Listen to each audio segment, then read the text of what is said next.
Mr. Speaker, there are rules and procedures for coming into the United States legally.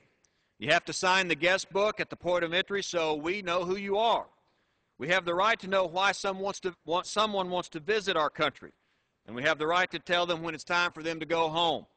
But right now, America's hardworking taxpayers foot the bill for everyone who sneaks across our borders unabated. American taxpayers are expected to pay for the world's problems. We have enough problems of our own right here. Let me mention some of our border issues and some of those issues that we have on the Texas-Mexico border. Criminal aliens are part of that problem. There is a crime wave taking place in our border regions. There are 14 Texas counties that border Mexico, and recently I called the 14 county sheriffs and asked them this question. How many people do you have in your county jail that are foreign nationals charged with crimes other than immigration violations, like misdemeanors and felony offenses?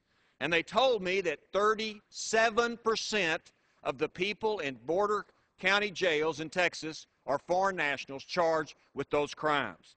These are not rich counties. These are poor counties. And yet they're expected to take the brunt of the crime problem on the border. They don't have the money to prosecute or even house these individuals. You see, Mexico's problems have become our problems. Further, the violence in Mexico has escalated. Just yesterday, a Holiday Inn in Monterrey, Mexico, was attacked by narco-terrorists. The assault was done by 50 gunmen who seized cars to block streets to slow down police response. At least 3 people were kidnapped in the attack by the drug cartels. Violence at our southern border with Mexico has escalated as well, and it not only affects good Mexican nationals on the southern or on the northern part of Mexico, but Americans on the south. Murders, kidnappings, Old West shootouts, Mexican military helicopter intrusions into the United States, and reports of criminal cartels cloning Border Patrol vehicles to smuggle drugs have all occurred. An Arizona rancher was murdered on the border recently at his ranch. A California border agent was assassinated just a few months ago. In El Paso, Texas, our Border Patrol agents are reportedly being targeted by the Azteca hitmen.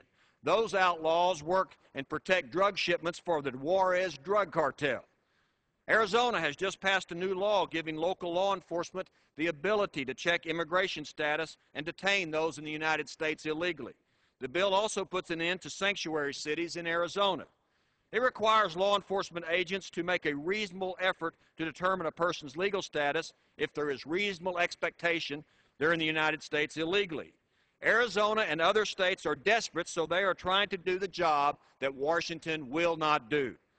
This bill is waiting for the governor's signature in Arizona, and most Arizona citizens support this law.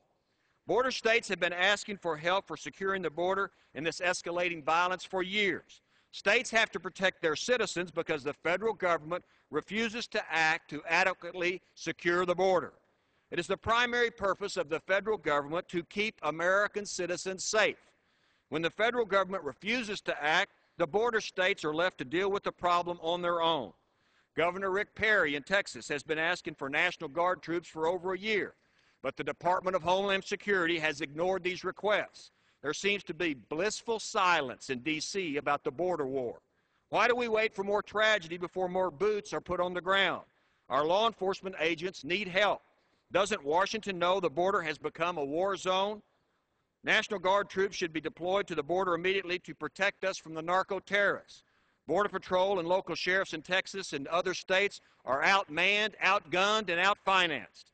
The United States guards the borders of other nations, but yet we refuse to guard our own border. Why do we do that?